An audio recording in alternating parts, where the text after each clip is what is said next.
ਪੰਜਾਬੀ ਜਾਂ ਵਿਕਰਮੀ ਕੈਲੰਡਰ। ਦੁਨੀਆ ਵਿੱਚ ਬਹੁਤ ਘੱਟ ਅਕਵਾਮ ਇਹੋ ਜਿਹੀਆਂ ਨੇ ਕਿ ਜਿਹੜੀਆਂ ਆਪਣਾ ਜ਼ਾਤੀ ਕੈਲੰਡਰ ਵੀ ਰੱਖਦੀਆਂ ਹੋਣ।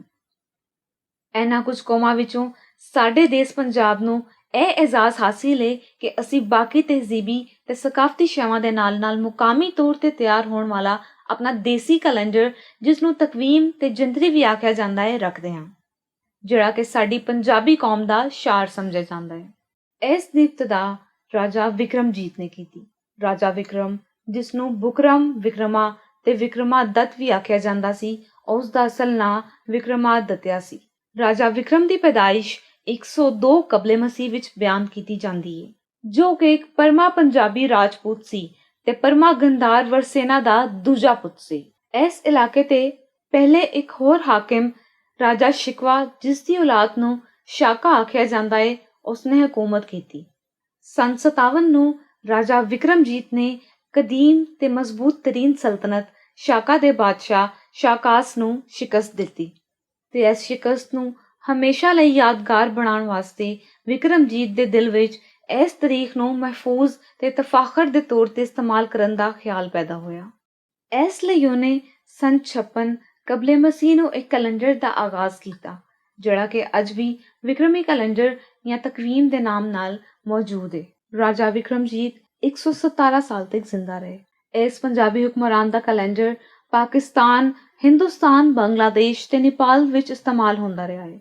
ਨੇਪਾਲ ਵਿੱਚ ਇਸ ਕੈਲੰਡਰ ਨੂੰ ਸਰਕਾਰੀ ਕੈਲੰਡਰ ਦੇ ਤੌਰ ਤੇ ਇਸਤੇਮਾਲ ਕੀਤਾ ਜਾਂਦਾ ਹੈ। ਇਸ ਕੈਲੰਡਰ ਵਿੱਚ 365 ਦਿਹਾੜੇ ਹੁੰਦੇ ਨੇ, 9 ਮਹੀਨੇ ਤੇ 30 ਦਿਨਾਂ ਦੇ, 1 ਮਹੀਨਾ ਵਿਸਾਖ ਦਾ 31 ਦਿਨ ਦਾ ਤੇ 2 ਮਹੀਨੇ ਜੇਠ ਤੇ ਹਾੜ ਦੇ 32 ਦਿਨਾਂ ਦੇ ਰੱਖੇ ਗਏ ਨੇ।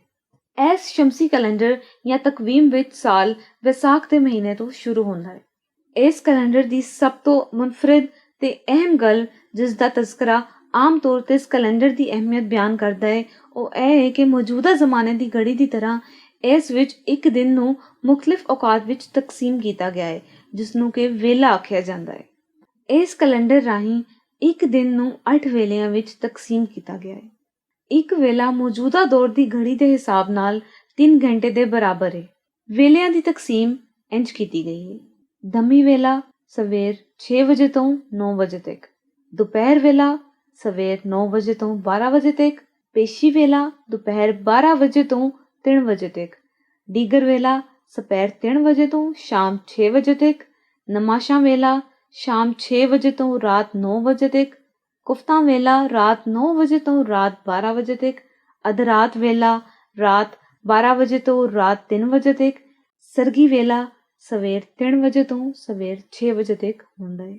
ਵਿਕਰਮੀ ਕੈਲੰਡਰ ਦੇ ਮਹੀਨੇ ਸ਼ੁਰੂ ਹੋਣ ਦੇ ਵੇਲੇ ਪਹਿਲਾ ਮਹੀਨਾ ਵਿਸਾਖ ਅਪ੍ਰੈਲ ਤੋਂ ਮਈ ਤੱਕ, ਦੂਜਾ ਮਹੀਨਾ ਜੇਠ ਮਈ ਤੋਂ ਜੂਨ ਤੱਕ, ਤੀਜਾ ਮਹੀਨਾ ਹਾੜ ਜੂਨ ਤੋਂ ਜੁਲਾਈ ਤੱਕ, ਚੌਥਾ ਮਹੀਨਾ ਸਾਵਣ ਜੁਲਾਈ ਤੋਂ ਅਗਸਤ ਤੱਕ, ਪੰਜਵਾਂ ਮਹੀਨਾ ਭਾਦੋਂ ਅਗਸਤ ਤੋਂ ਸਤੰਬਰ ਤੱਕ, ਛੇਵਾਂ ਮਹੀਨਾ ਅੱਸੂ ਸਤੰਬਰ ਤੋਂ ਅਕਤੂਬਰ ਤੱਕ, ਸੱਤਵਾਂ ਮਹੀਨਾ ਕਾਤਕ ਅਕਤੂਬਰ ਤੋਂ ਨਵੰਬਰ ਤੱਕ, ਅੱਠਵਾਂ ਮਹੀਨਾ ਮੱਘੜ ਨਵੰਬਰ ਤੋਂ ਦਸੰਬਰ ਤੱਕ, ਨੌਵਾਂ ਮਹੀਨਾ ਪੋਹ ਦਸੰਬਰ ਤੋਂ ਜਨਵਰੀ ਤੱਕ, 10ਵਾਂ ਮਹੀਨਾ ਮਾਘ ਜਨਵਰੀ ਤੋਂ ਫਰਵਰੀ ਤੱਕ, 11ਵਾਂ ਮਹੀਨਾ ਫਾਗਣ ਫਰਵਰੀ ਤੋਂ ਮਾਰਚ ਤੱਕ ਤੇ ਆਖਰੀ ਤੇ 12ਵਾਂ ਮਹੀਨਾ ਚੇਤ ਮਾਰਚ ਤੋਂ ਅਪ੍ਰੈਲ ਤੱਕ ਹੁੰਦਾ ਹੈ।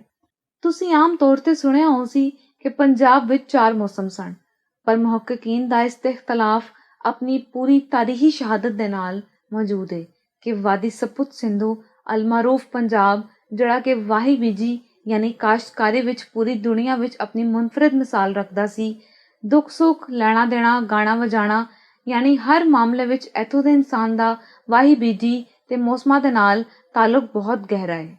ਲਿਹਾਜ਼ਾ ਇੱਥੋਂ ਦੇ ਵਾਸੀਆਂ ਨੇ ਇਹਨਾਂ ਮੌਸਮਾਂ ਨੂੰ ਆਪਣੀ ਸਹੂਲਤ ਵਾਸਤੇ ਸਾਲ ਦੇ 12 ਮੌਸਮਾਂ ਤੇ ਤਕਸੀਮ ਕੀਤਾ ਹੋਇਆ ਹੈ। ਇਸ ਲਈ ਸਾਡੇ ਦੇਸ਼ ਪੰਜਾਬ ਦੇ ਉਹ 12 ਮਹੀਨੇ ਸਾਡੇ 12 ਮੌਸਮਾਂ ਦੇ ਨਾਂ ਨੇ, ਜਿਸ ਦੀ ਤਾਈਦ ਇਸ ਗੱਲ ਤੋਂ ਹੁੰਦੀ ਹੈ ਕਿ ਜਦ ਵੀ ਕਿਸੇ ਦੇਸੀ ਮਹੀਨੇ ਦਾ ਨਾਂ ਸਾਡੇ ਸਾਹਮਣੇ ਲਿਆ ਜਾਂਦਾ ਹੈ ਤੇ ਸਾਡੇ ਆਮ ਪੰਜਾਬੀ ਦੇ ਜ਼ਿਹਨ ਵਿੱਚ ਇਸ ਮਹੀਨੇ ਵਿੱਚ ਆਉਣ ਵਾਲੀਆਂ ਮੌਸਮੀ ਤਬਦੀਲੀਆਂ ਤੇ ਇਸ ਦਾ ਵਾਹੀ ਉੱਤੇ ਅਸਰ ਦਾ ਖਿਆਲ ਉੱਭਰ ਆਉਂਦਾ ਹੈ।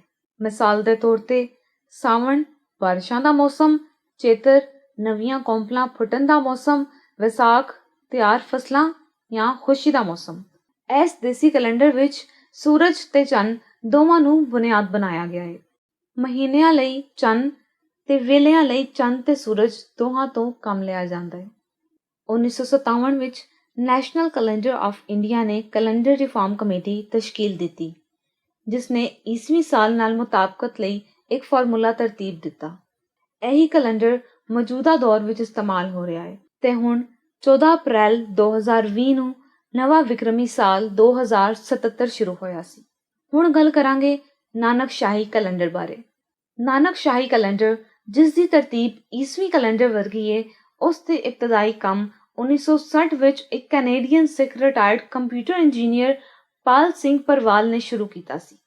ਇਸ ਕੈਲੰਡਰ ਦਾ ਮਕਸਦ ਸਿੱਖ ਕੌਮ ਵਿੱਚ ਏਕਤਾ ਯਾਨੀ ਵਹਦਤ ਪੈਦਾ ਕਰਨਾ ਹੈ।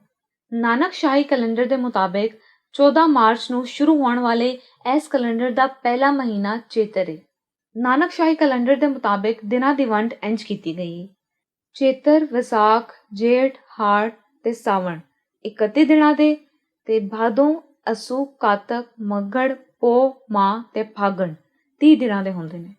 ਅਸੀਂ ਧਾਰਮਿਕ ਕੈਲੰਡਰ ਦਾ ਇਸਤੇਮਾਲ ਕਰਦੇ ਹੋਏ ਆਪਣੀ ਸਾਰੀ ਇਬਾਦਤ ਇਸਲਾਮੀ ਮਹੀਨਿਆਂ ਦੇ ਮੁਤਾਬਿਕ ਕਰੀਦੀ ਏ।